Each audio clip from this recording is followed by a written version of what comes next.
morning mga kadogo, no? Natutuwa ako kasi nag-request sa atin si Ma'am Annalyn Reyes from Puerto Princesa. Palayo na ng palayo yung ating mga viewer, no? And subscriber natin yan. Shoutout sa iyo, Ma'am, ha? So, sabi sa akin ni Ma'am, namimiss niya na raw yung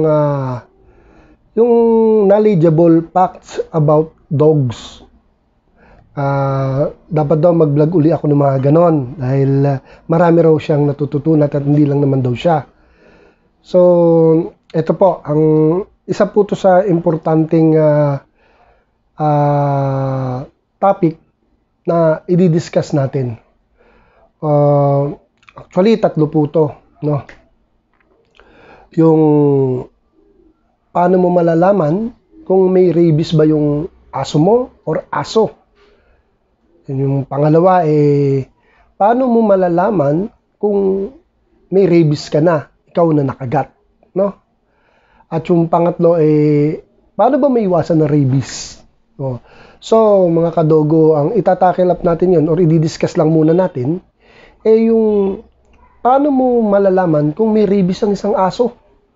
So, napakagandang topic nito dahil napapanahon, ano? Hindi porket dog lover tayo, ligtas na tayo sa ganyan. No, maling-mali yun. Ako, yung mga aso ko, kompleto ng vaccine yan. Once a year or twice a year ko pinababaksinan yan. Yung mga actually, matatanda na, mga breeder na di ba? Pero importante yan, dapat may vaccine talaga sila ng rabies. So, yun, i-discuss natin kung paano malalaman ang isang asong may rabies. Tayo, mga alaga natin, sabi, ligtas na, no? Sabihin natin, pero wag pa rin tayong pakatiwala kasi ang rabies daw, no? Ito pong sasabihin ko sa inyo, according to sa mga sinerch ko, bukod sa mga tinanong ko rin, kasi gusto ko yung, pag nag-discuss ako, yung totoo at may malalaman talaga kayo, no? Mahirap mag-discuss ng mali-mali. Dahil unang-una, napaka-sensitive ng topic about rabies. Kaya talaga nag-research ako and pinag-aralan ko kung paano ko i-discuss to sa inyo, no? So, ang rabies pala is hindi siya airborne.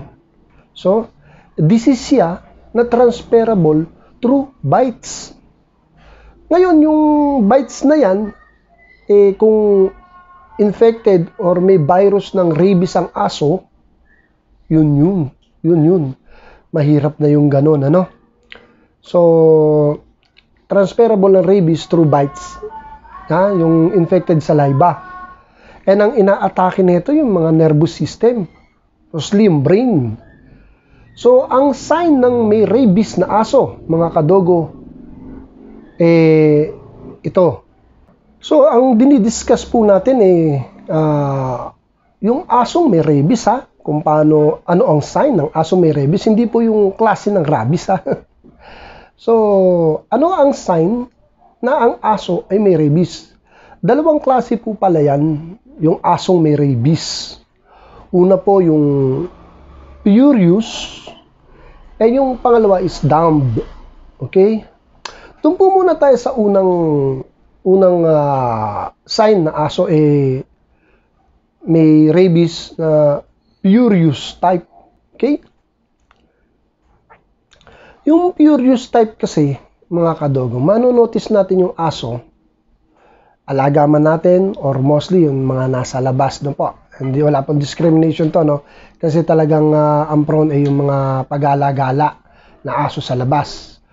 Sila talaga yung prone, So, ang sign na may rabies ang aso, na furious type, yung aggressive sila. Tapos, iba yung behavior na makikita mo sa aso.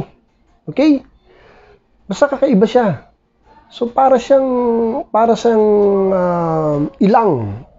Para siyang laging takot. No? Tapos, aggressive na. Ang nakakatakot daw kasi yung asong wala tayong provocation na kagatin tayo. Yung tinatakot, ginagalit, hindi. Ang nakakatakot yung dadaan ka lang, habulin ka, kagatin ka. Yung akala mong bigla ka na lang kakagatin. Yung pala ang mostly na may mga rabies. Meron silang problema. Yung galit lagi. Yun yung mga furious type. Galit. Gusto mga away, mga gat. Yan yung isang type na asong may rabies. Yung furious type. Iba ang mood nun.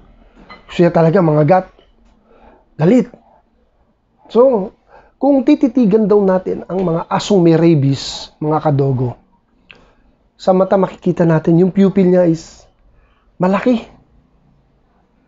Diluted. Malaki daw, malaki. Lumalaki.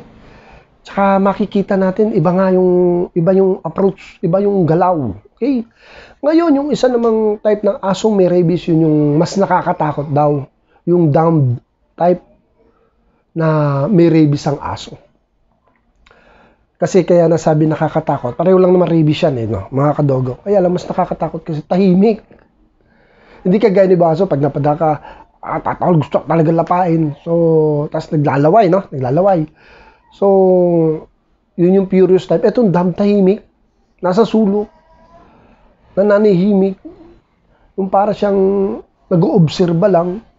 Pero, one thing for sure, irritable daw, yung may nararamdaman talaga yun. Kasi nga may rabies siya. Kaya nananahimik naman siya.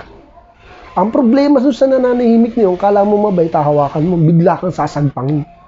Kasi biglang iba yung mood ng may rabies. Talagang they bite. Talagang gusto na kumagat. Tapos naglalaway. Kaya mas nakakatakot daw yung dumb type. Kasi kala natin, tahimik. Wala rabies. Pero kung talagang obserbahan natin po, no, ang asong may rabies is mostly naglalaway. Hinihingal. Laging ganun. Tapos nag-obserba. Talagang they are ready to attack, no? Lalo na yung mga aggressive. Okay, mga kadogo? So, yun ang dalawang klase ng asong may rabies. Yung furious type at yung dumb type. So, punta naman tayo dun sa paano natin maiiwasan na kagatin naman tayo, mga kadogo. Kaya may rabies, kaya wala. Makikita naman natin kung kakagat ang aso. Ito tips lang, mga kadogo. Ako kasi as a breeder, and nakikita ko rin sa iba, mga aggressive na ibang aso, pag-a-atake ang aso kasi, nakababa yung buntot. Nakatitig lang sa'yo. Seryoso. Tapos, pag talagang lalapit ka na, yung tenga, babaligtad na ganun. Yung kakagat na yun. Aatake na yun. Okay? Kaya pag ang aso tahimik, tapos yung buntot bumaba, hindi siya komportable sa'yo, wag mo nang wag mo nang lapitan, wag mo nang asarin. Kakagat at kakagat yung mga kadogo. Iwas tayo sa ganun, okay? Sinabi ko lang to para may konti tayong kaalaman. So, ang talagang topic natin is about sa asong may rabies. So, yun, mga kadogo. Ang mga sign nun, yung una, yung furious type, yung aggressive. Okay? Yun nga, aggressive, ano? Tapos matapang, talagang naglalaway. Talagang gustong-gusto kang lapain. Yung isa naman, yung dumb type na may rabies na aso. Yung tahimik naman. Pero yung lahat yung mga naglalaway. Kasi yung rabies po, pag malala na yan, at affected na yung aso, naapektuhan daw sa kanila yung larynx. Yung muscle nila dito, hindi sila makakain, hindi sila lahat. Siguro kaya rin irritable, no? Kaya gagaway. Kasi parang walang control. Hindi nakakalunok. Irritable talagang kakagat. Meron pa silang problema sa brain. Kasi nga, brain ang inaatake ng rabies. Mga kadogo. And hindi tatagal, mamamatay ang asong may rabies, mga kadogo.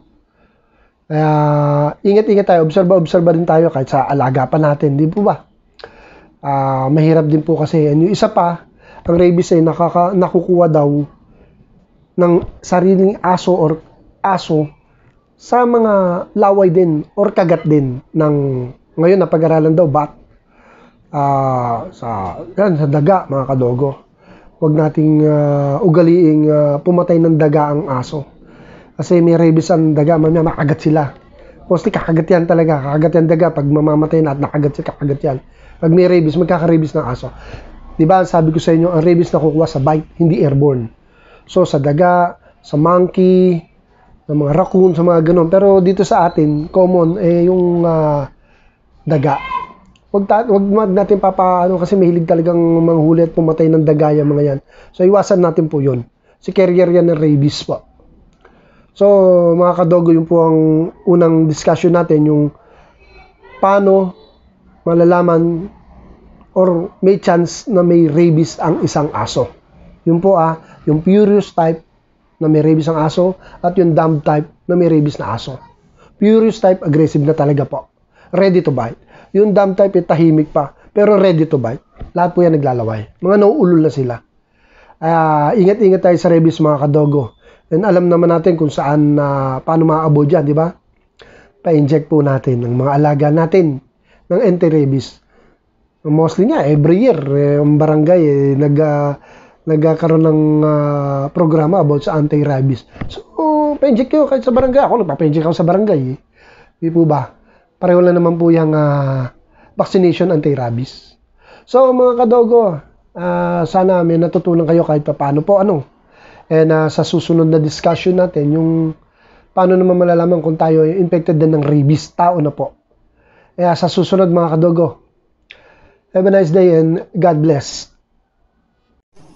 Thanks for watching, mga kadogo.